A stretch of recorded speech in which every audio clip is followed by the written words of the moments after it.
Assalamualaikum warahmatullahi wabarakatuh. Saya Yesi Aprinel, CGP Angkatan ke-8 dari SMP Negeri 20 Batam, akan menjelaskan koneksi antar materi modul 2.1 pembelajaran berdiferensiasi. Perkenalkan fasilitator hebat kami yaitu Bapak Apriseli SPD MM dan pengajar praktik yaitu Ibu Sarmaida Manurung SPD. Apa itu pembelajaran berdiferensiasi? Pembelajaran berdiferensiasi adalah usaha guru untuk memenuhi kebutuhan belajar individu murid. Agar dapat melakukan pembelajaran berdiferensiasi, maka guru harus 1. Tujuan pembelajaran didefinisikan secara jelas. 2. Bagaimana guru menanggapi atau merespon kebutuhan belajar muridnya. 3. Bagaimana guru menciptakan lingkungan belajar yang mengundang murid untuk belajar dan bekerja keras untuk mencapai tujuan belajar yang tinggi. 4. Manajemen kelas yang efektif. 5. Penilaian berkelanjutan. Bagaimana mengetahui kebutuhan belajar murid? Berdasarkan 3 aspek diantaranya 1. Kesiapan belajar murid readiness. 2. Minat murid. 3. Profil belajar murid.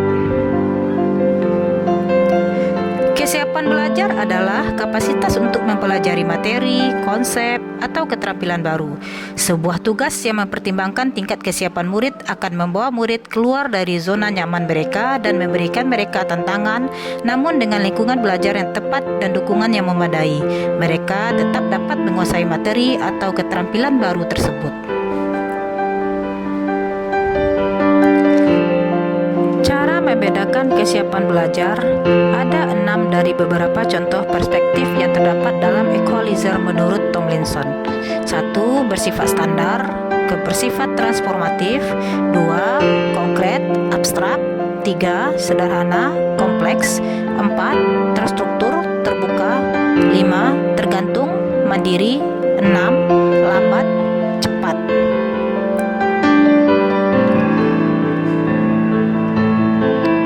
Kesiapan belajar adalah untuk memastikan bahwa semua murid diberikan pengalaman belajar yang menantang secara tepat.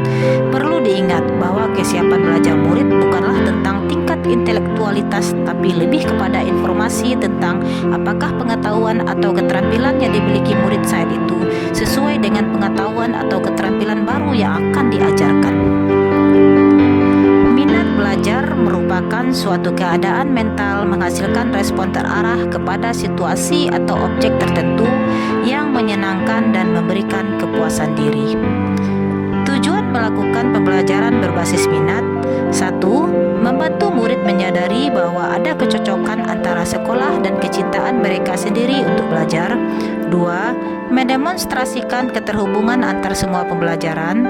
3. Menggunakan keterampilan atau ide yang dikenal murid sebagai jembatan untuk mempelajari ide atau keterampilan yang kurang dikenal atau baru bagi mereka. 4. Meningkatkan motivasi murid untuk belajar. Cara menarik minat murid. 1. Menciptakan situasi pembelajaran yang menarik perhatian murid, misalnya dengan humor, menciptakan kejutan-kejutan.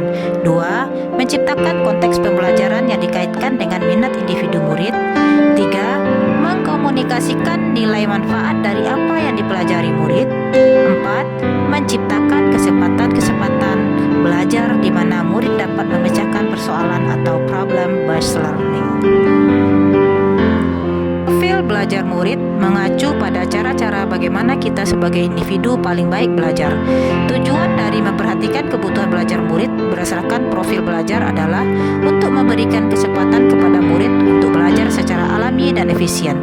Sebagai guru, kadang-kadang kita secara tidak sengaja cenderung memilih gaya belajar yang sesuai dengan gaya belajar kita sendiri. Padahal kita tahu setiap anak memiliki profil belajar sendiri.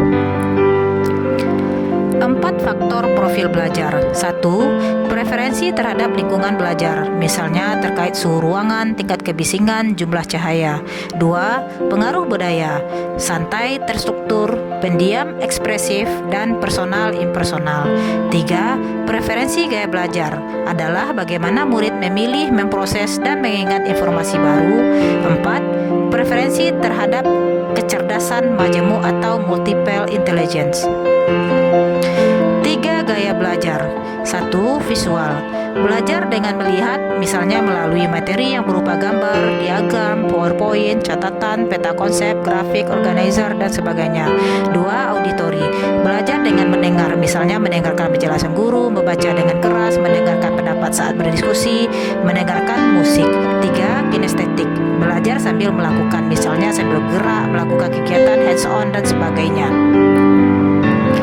Strategi pembelajaran diferensiasi. Yang pertama, diferensiasi konten merupakan materi atau informasi apa yang akan diajarkan kepada siswa.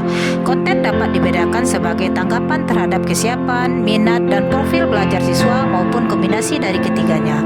Guru perlu menyediakan bahan dan alat atau materi dan media pembelajaran sesuai dengan kebutuhan belajar siswa. Diferensiasi proses adalah bagaimana siswa dapat memahami atau memaknai apa yang telah dipelajari.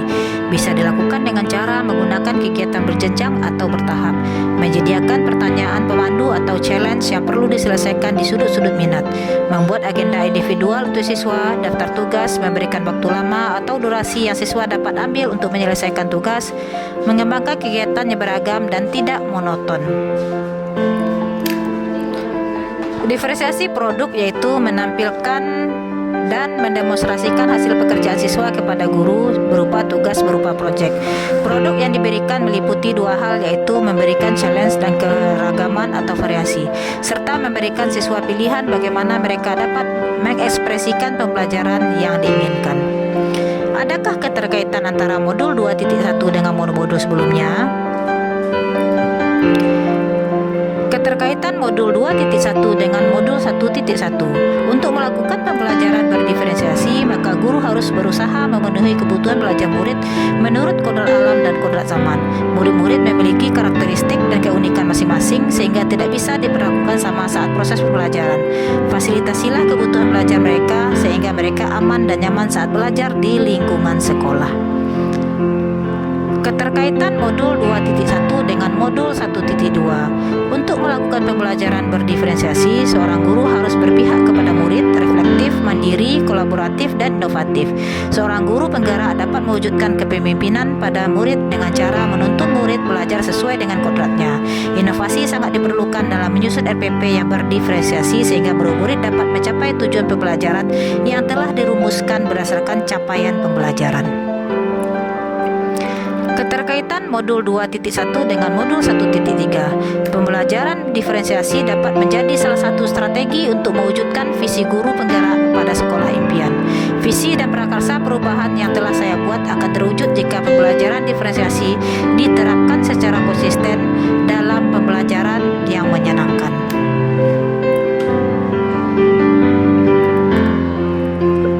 Keterkaitan modul 2.1 dengan modul 1.4. Guru dan murid terlebih dahulu melakukan kesepakatan sebelum dilakukan pembelajaran diferensiasi.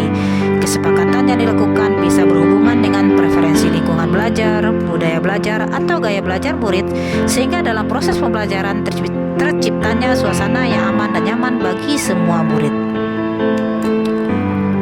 Demikianlah pemaparan saya mengenai modul 2.1. Semoga dapat menginspirasi guru-guru hebat di seluruh Nusantara. Wassalamualaikum warahmatullahi wabarakatuh. Terima kasih.